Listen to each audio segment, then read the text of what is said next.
దానియేలు గ్రంథము 2వ అధ్యాయము 44వ వచనం. దానియేలు 2 ఎస్కేల్ తర్వాత దానియేలు. ఆ రాజుల కాలంలో పరలోకమందున్న దేవుడు ఒక రాజ్యమును స్థాపించును. దానికి అన్నిటికీ నాశనము కలగదు. ఆ రాజ్యానికి అన్నిటికీ అంతము కలగదు. ఆ రాజ్యము దానిని పొందిన వారికే కాదు, ఎవరికీ చెందదు. అది ముందు చెప్పబడిన రాజ్యములన్నింటినీ అగులగొట్టి నిర్మూలన చేయను గాని అది యుగ యుగముల వరకు ఈ రాజ్యము దేవుడు స్థాపించేటువంటి రాజ్యము యుగ యుగములు ఈ లోకములోను పరలోకములో కూడా యుగ యుగములు నిత్యం ఉండేటువంటి రాజ్యం, శాశ్వత రాజ్యము. ఆ రాజ్యము ఎవరు దాన్ని పొందిన వారికే కానీ ఇతరులకు ఎవరికి చెందదు. ఆ రాజ్యము ఏ రాజ్యం చూద్దాం. ఇక్కడ ఆ దేవుడు పరలోకంలో ఉన్న దేవుడు మన అద్వితీయ కుమారుడైన క్రీస్తు యేసు ద్వారా స్థాపించేటువంటి రాజ్యము అది ఈ లోకంలో పరలోకంలో క్షణమణిగుతాడు. యుగయుగములు చూడండి. 6వ అధ్యాయం 26వ వచనం చూడండి. దానియేలు 6:26. నా సముఖమున నియమించిన దేవనగా ఆ రాజ్యములను సకల ప్రభుత్వములు ఎందును ఆ రాజ్యములలో సకల ప్రభుత్వములు నివాసులు దానియేలు యొక్క దేవునికి భయపడుచు ఆయన సముఖమున వణుకుచుండవలెను. వణుకుచుండవలెను. ఆయనే జీవము గల దేవుడు. ఆయనే యుగ యుగములు ఉండువాడు. ఆయన రాజ్యము నాశనము కానేరదు. ఆ రాజ్యము ఏ రాజ్యం? అది క్రీస్తు రాజ్యము. అది క్రీస్తు దేవుడు తన అద్వితీయ కుమారుడైన క్రీస్తు యేసు ద్వారా స్థాపించేటువంటి యొక్క రాజ్యము నాశనము కానేరదు. ఆయన ఆధిపత్యము దాని ఆధిపత్యము తుదమట్టుకు ఉండును.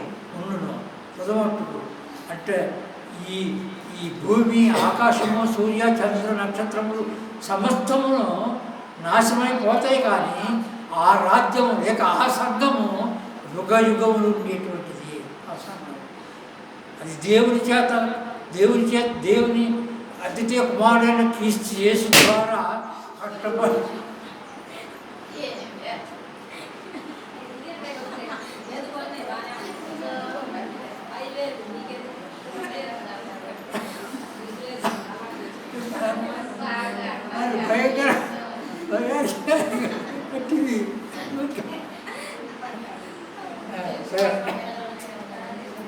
అంటాడు.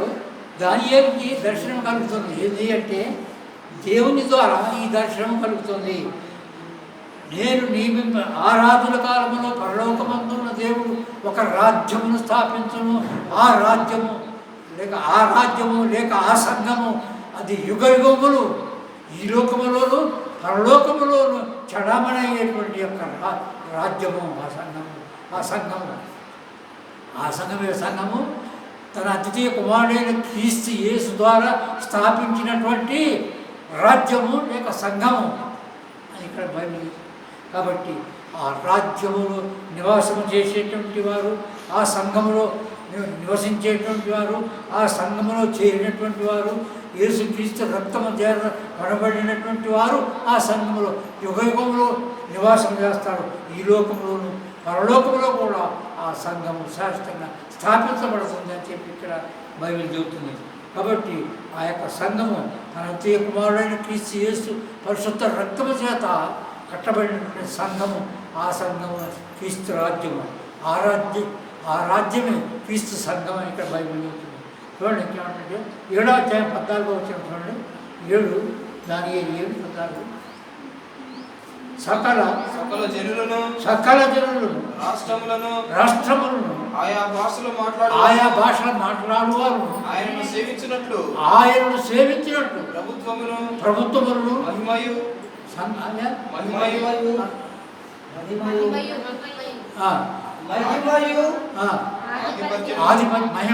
ఆధిపత్యమును ఆయనకి ఆయన ఎవరైనా యేసు దేవుని కుమారుడైన క్రీస్తు యేసు క్రీస్తు సంఘము, క్రీస్తు యేసు యొక్క రాజ్యము, క్రీస్తు స్థాపించినటువంటి సంఘమే ఆయన రాజ్యము.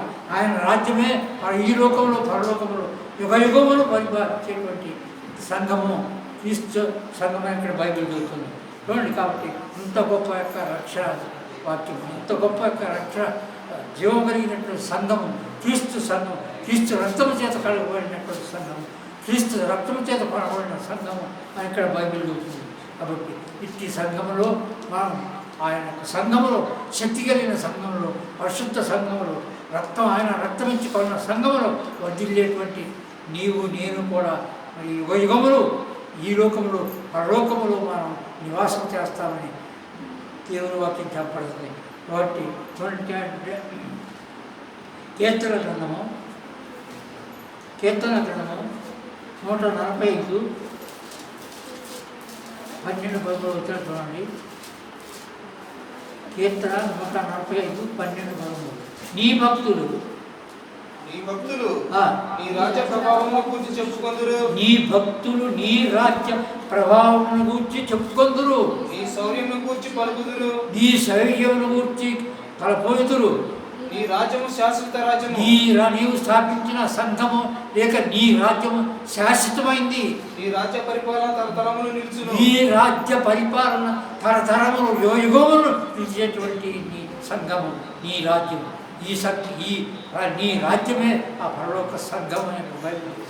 కాబట్టి ఆయన రక్తమించి కొనబడినటువంటి సంఘములో మనము నివాసం చేస్తున్నామంటే మనము ఆయన పరిశుద్ధమైన రక్తము చేత ప్రోక్షింపబడి కడగబడి ఆ యొక్క స్థిరపరచబడినటువంటి సంఘములో, రక్తమించి కొనబడిన సంఘములో వర్ధిల్లుతున్నటువంటి నీవు ఎంత యొక్క భయభక్తి కలిగి జీవితాలో. ఎన్నో సంఘాలు ఉన్నాయి ప్రపంచంలో, ఎన్నో సంఘాలు ఉన్నాయి. కానీ ఈ యొక్క ఆయన సంఘం, ఆయన పరిశుద్ధ సంఘము, ఆయన శిలువలో పరిశుద్ధమైన రక్తము ప్రోక్షణ ద్వారా కట్టబడిన ఈ సంఘములో, ఈ రాజ్యములో మనం నివాసం చేస్తున్నాం. కాబట్టి ఈ యొక్క నిత్యమైనటువంటి సంఘము, దేవుని యొక్క క్రీస్తు యొక్క పరిశుద్ధ రక్తము చేత పడబడిన ఈ సంఘము ఇది పరలోకంలో కూడా చలామణ అయ్యేటువంటిదని ఇక్కడ దేవుని వాక్యం చెప్పబడుతుంది. చూడండి, యెషయా గ్రంథము 9:6 చూడండి. 9:6-7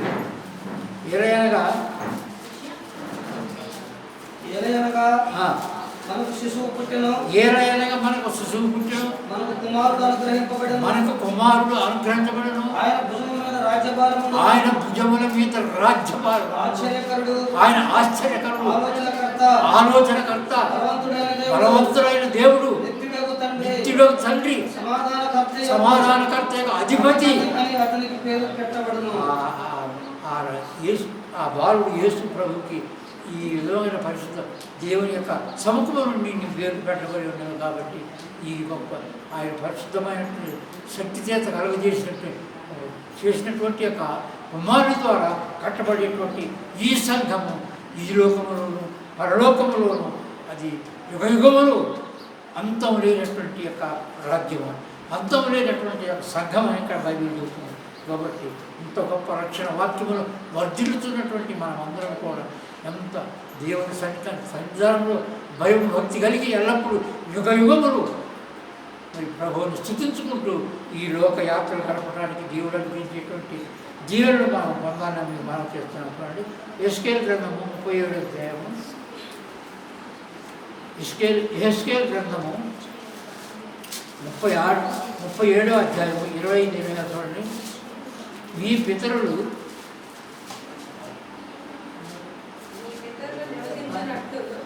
పితరులు నివసించినట్లు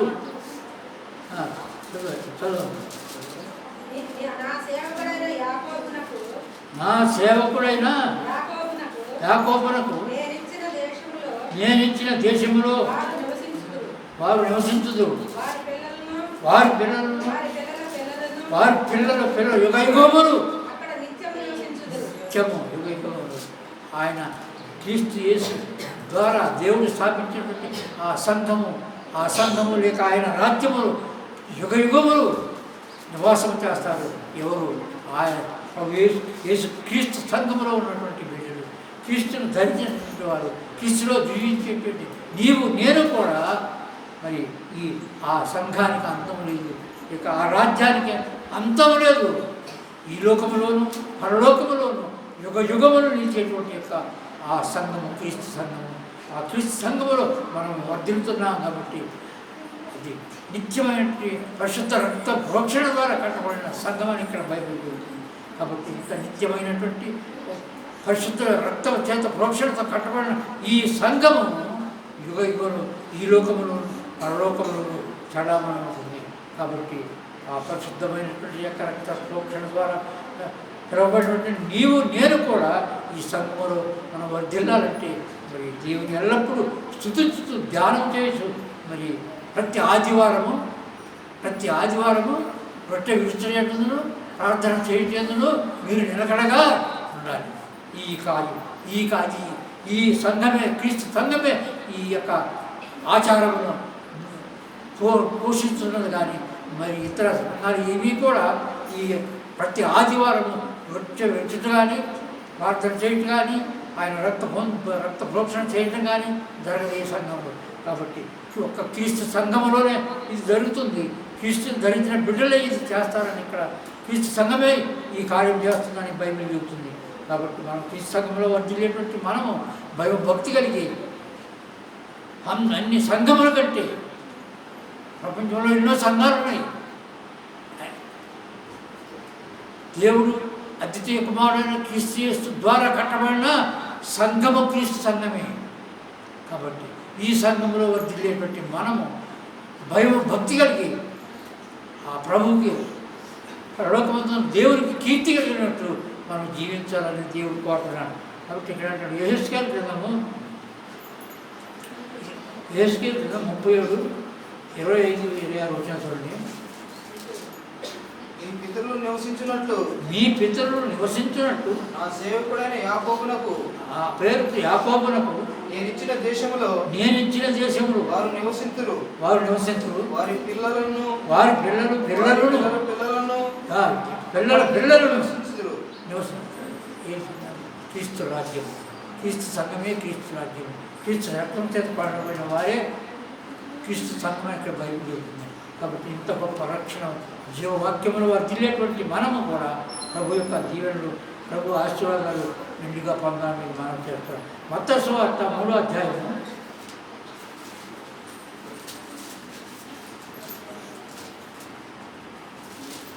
1-2 చదవాలి. మత్తయి 3:1. ఆ దినముల యందు బాప్తిస్మమిచ్చు యోహాను వచ్చి పరలోక రాజ్యము సమీపించినది. మారు మనసు పొందుడని యోదయ అరణ్యములలో ప్రకటించున్నాడు యోహాను. ఆ దినములలో పరలోక రాజ్యము సమీపంటే వచ్చింది.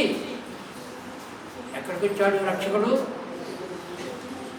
ఆ పరలోక రాజ్యములో ఉన్నటువంటి అద్వితీయ కుమారుడైన క్రీస్తు యేసు భూలోకంలో స్థాపించడానికి వచ్చాడు. ఇక్కడ ఆయన రాజ్యాన్ని స్థాపించడానికి క్రీస్తు రాజ్యము యోహాను పరలోక రాజ్యము సమీపించి వచ్చింది మన దగ్గరికి. కాబట్టి అందుకని ఆయన యొక్క మాట వినండి, ఆ సుబోధ వినండి.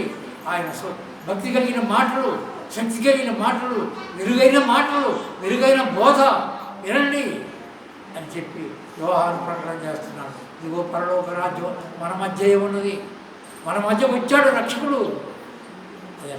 రక్షకుడు ఉదయించినాడట మన కొరకు రక్షకుడు ఉదయించినాడట.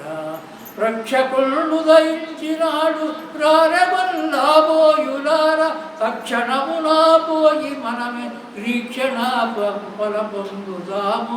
రక్షకుడు వచ్చాడు, రక్షకుడు మన మధ్యకే వచ్చాడు. రక్షకుడు లోకమందు దేవుడు మన మీద కనికరపడి జాలిపడి తన అంత్య కుమారుడైన క్రీస్తు యేసును ఈ లోకానికి వచ్చాడు. ఎక్కడికి వచ్చాడు? మన మధ్యకి వచ్చాడు. ఆనాడు అవ్వమ్మ పాపము తెచ్చిపెట్టింది లోకానికి, మరణం తెచ్చిపెట్టింది. కానీ ఈనాడు మరియమ్మ గర్భములోకి వచ్చాడు రక్షకుడు. మరియమ్మ గర్భము వేయించేయడానికి ఆ పరిశుద్ధమైన స్థలము కావాలి కాబట్టి ఆ పరిశుద్ధురాలు కన్య మరియ గర్భంలోకి రక్షకుడు వచ్చాడు. ఎందుకు వచ్చాడు? దేవుడు చేసినటువంటి నిత్య సంకల్పము, అనాది సంకల్పం. భూమి ఆకాశ సూర్య చంద్ర నక్షత్రములు కలుగక చేయక ముందే ఈ ప్రణాళిక పరలోకమందున్న దేవుని యొక్క ఉన్నది. కాబట్టి పరలోకమందున్న దేవుడే తన అద్భుత కుమారుని క్రీస్తు యేసును నరావతారిగా ఈ పంపి మన అపరాధములన్నింటినీ ఆయన మీద మోపి మనకి రక్షణ మార్గాన్ని అనుకుంటారు. అదే అంటారు. కాబట్టి అంత గొప్ప రక్షణ వాక్యము అదే అంటారు. సిల్వదే చూడుమునివికా బలియాయే నీ కొరకేసుడే. మన కొరకు దేవుడి యొక్క సంకల్పం ద్వారా ఆ రక్షకుడు ఈ లోకానికి వచ్చి నరవతారిగా వచ్చి మనకు సుబోధను బోధించి 33వ సంవత్సరం ఆ పరిశుద్ధమైన శిలువకెక్కి తన ప్రాణమును దానం చేసి సాతాన్ని ఓడించి మరణాన్ని జయించి సమాధిని గెలిచి మరి మనకి రక్షణ జీవ మార్గాన్ని అనుగ్రహించాడు. యేసు నేనే మార్గము, ఇంకెవరు ఈ ప్రపంచంలో ఈ భూలోకంలో ఎవరు చేయలేనటువంటి యొక్క కార్యము ఆ రక్షకుడు అయిన క్రీస్తు యేసే చేశాడు. ఈ కార్యం ఎవరు చేశారు? రచించేదాన్ని వెతికి రక్షించడం వచ్చింది ఈ క్రీస్తే శిలువకెక్కాడు. శిలువకెక్కి నా పిల్లలు వాడుతున్నారు, నా పాపం అంటే నీకు కాళ్ళకు మీకు చూసారా వాడతారా పిల్లలు? కాబట్టి అట్లాగే ఇప్పుడు మన అపరాధముల నిమిత్తము ఆయన శిలువకెక్కి ఆ మరాడు మీద మన అపరాధములన్నింటినీ భరించి చనిపోయి తిరిగి సజీవంగా రాజ్యాన్ని వేసి అన్నాడు. అక్కడ ఈ వేసి నేనే మార్గము, సత్యము, జీవము, జీవాధిపతి నేనే. చనిపోయి తిరిగి లేచిన దేవుడైన ఎవడన్నా ప్రపంచంలో ఎవరు లేరు. చచ్చిపోయి లేచినటువంటి ఈ రక్షకుడే మనకి నిత్య జీవము. జీవోదయమై జీవము గలిగిన జీవపు తెరలేచే జీవాధిపతి మరణపు తెరలను చీల్చివై సచను వ్యాజ్యమాడాడు. నువ్వు ఈ బిడ్డలందరినీ రక్షించేటువంటి మనగాడిగా ఎంతమంది దేవుడు లేరు భూలోకంలో అందరికంటే మనగాడు. ఇది అయితే అవును రక్షకుడు అతిథి దేవుని కుమారుడైన క్రీస్తు యేసును నా బిడ్డల రక్షణ అనుగ్రహించడానికే నా తండ్రి ఆయన బిడ్డలను రక్షించడానికి నన్ను నరావతారిగా పంపాడు. కాబట్టి నీకు నాకు పందెం ఇందు మీరు మొదలు పెట్టు పందెమందు పారవలయు నన్నముగను రవిని గోరె నలయకొండ సొలయకొండ రక్షకుడు దయించినాడు. మన కొరకు వరమ రక్షకుడు ఆ ప్రపంచాన్ని అన్నాడు. యేసు ప్రభు పర్వతం మీదకి ఎక్కించి ప్రభా ఏసా ఈ లోకంతా చూడు, ఇదంతా ఇది నాది అంటాడు. నిజమే, వాడి కింద వాడి పాదవుల కింద లొంగిపోయింది ఈ ప్రపంచం. వాడి మాటల మోసం కింద పడిపోయింది ఈ ప్రపంచం. అవ్వాదములు పడిపోయారు. అదేవిధంగా మనము కూడా పడిపోయి వాడికి సాతానికి దాసులమై జీవించేటువంటి నన్ను కూడా ఆ రక్షకుడు ఆ శిల్వ మనానికి ఎక్కి సాతాను కోరలో ఓడబీకి వాడిని సిక్కుపరిచి విజయవాడిని అనుగ్రహం రండి రమ్మనుచున్నాడేసురాజు రండి సర్వ జనులారా. ఇల్లు వాకిలి లేని వారలు ఇహానమ్మ తగని వారలు. ఇల్లు వాకిలి లేని వారలు ఇహానమ్మ తగని వారలు. తన రాజ్యము మీకిచ్చును యేసు రండి సర్వ జనులారా. ముల్లామ కుటము ప్రకన్న గాయము పాత అస్తములలో గాయములు. ముల్లామ కుటము ప్రకన్న గాయము పాద అస్తములలో గాయములు. పొందిన ప్రభువే పిలిచెను మిమ్ము, పొందిన ప్రభువే పిలిచెను మిమ్ము, రండి సర్వజనులారా, రండి రాసపడి పాప భారం మోచున సమస్త జనులారా నా దగ్గర రండి, నేనే మార్గం సత్యం జీవమైనాను, జీవోదయమై జీవము కలిగిన జీవపు తెరలేచే, జీవాధిపతి మరణపు తెరలను చీచి. ఎంత మనగాడు లేరా, ఎంత మనగాడు ఉన్నారే ఈ ప్రపంచంలో, వాళ్ళ అందరికంటే మనగాడుగా నువ్వు సాధనలో ప్రభువుని ఆడిస్తున్నాడు. ప్రభా ఇదిగో ఈ రాజ్యాలన్నీ నాయి, ఈ రాజ్యం అంతా నీకు ఇవ్వాలని నీవు నా కాళ్ళకు ముగ్గు నీకు ఇచ్చేస్తాను. సాతాను ఓడించాలని ప్రభుని ఎన్నో మాయ మాటలు, కానీ అయితే వాడిని సాతాన్ని ఓడించడానికి వచ్చి రక్షకుడు పందెమాడి శిలువకెక్కించాడు. పందెమాడి శిలువకెక్కించి శిలువలో మరణం వరకు ఆయన్ని మరి శిలువ ఎక్కించి చేశాడు సాధారణ. కానీ ప్రభు శిలువకెక్కాడు, మరణం పొందాడు, సమాధి చేయబడ్డాడు, సమాధి నుంచి 3వ దినమున సజీవంగా ఓడించాడు సాతాన్ని. ప్రభు సాతాన్ని ఓడించకపోతే మనం ఈ ప్రార్థన చేయడం కూడా వ్యర్థమే. ఓడించాడు, వాడు సిగ్గుపరిచాడు. ఓ మరణమా నీ ముళ్ళు ఎక్కడ, నీ శక్తి ఎక్కడ సవాల్ చేశాడు యేసు ప్రభు. నీ శక్తి ఎక్కడ, ఓడిపోయాడు. కాబట్టి సాతాను ఎన్నో కుయుక్తి మన అపరాధాలు చేయడానికి, పాపాలు చేయడం, ఎన్నో సూత్రాలు కల్పిస్తాడు, ఎన్నో మాయమాటలు చెబుతాడు. శత్రువకు సాతాను నన్ను మిత్రుజేయను నాయన, ఎన్నో సూత్రములు కల్పించను నా నేత్రములకు. ఆ సినిమా చూడవచ్చు ఎంత బాగుందో. ఆ సినిమా వేషాలు ఎక్కడో, ఆ సినిమాలో యాక్టర్లు ఎక్కడున్నారు చెప్తున్నారు. పో ఒక ఆడిపోతే మళ్ళీ పోవాలని ఏదో యాక్టర్లు ఎగిరేటువంటి నాటకానికి బూతురాలు, ఇట్లా అనేక విధ సూత్రాలు, వేసేటువంటి సూత్రాలు, ఎన్నో సూత్రాలు కల్పించి నిన్ను నన్ను మోసంలో పడేస్తాడు. కాబట్టి వాడి సూత్రాన్ని కనిపెట్టి మన రక్షణ జీవాధిపతి క్రీస్తు యేసు లోకాన్ని జయించినటువంటి, మరణాన్ని జయించిన రక్షణని పాదములు పట్టకుండా నిన్ను నేను విడువను దేవా, నీవు నన్ను దీవించు వరకు నిన్ను నేను విడువను దేవా, నిన్ను నమ్మిన వారలల్లా నీవు చక్కగా దీవించదవు, నిన్ను నమ్మిన వారలల్లా నీవు చక్కగా దీవించదవు, నిన్ను నేను విడువను దేవా. పట్టుకొని పాదమును పట్టుకొని విడుక నీ హృదయములో నాటేసినా, ఉరిగోసినా, ఏ పని చేసినా నీ హృదయంలో నివాసం ప్రభు చేస్తే నీకు అభ్యంతరం లేదు. నీకు ఏ అభ్యంతరం లేదు. నిన్ను ఆశీర్వదిస్తాడు, దీవిస్తాడు, నీ గర్భాన్ని దీవిస్తాడు, నీ కుటుంబాన్ని దీవిస్తాడు, నిన్ను ఆశీర్వదిస్తాడని దేవుడు అభయమిచ్చాడు. కాబట్టి ఇంత గొప్ప రక్షణ వాక్యంలో మనం అంత వర్తించాలి. యెషయా గ్రంథం 9:6-7 వచ్చినాడు. యెషయా గ్రంథము 9:6 అధ్యాయము 6-7 వచ్చినాడు.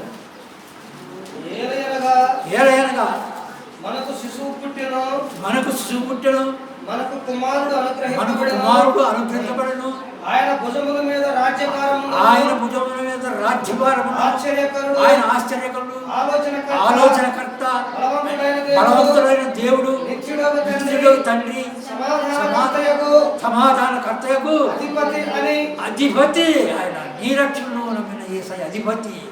రాజులకు రాజైనాను మన విభుని పూజ చేయుటకు రండి, రాజులకు రాజైనాను మన విభుని పూజ చేయుటకు రండి, ఈ జయశాలి కన్నా మనకింక రాజవాడును లేడు. ప్రపంచంలో యాత్ర వెళ్తున్నారు కాశీ.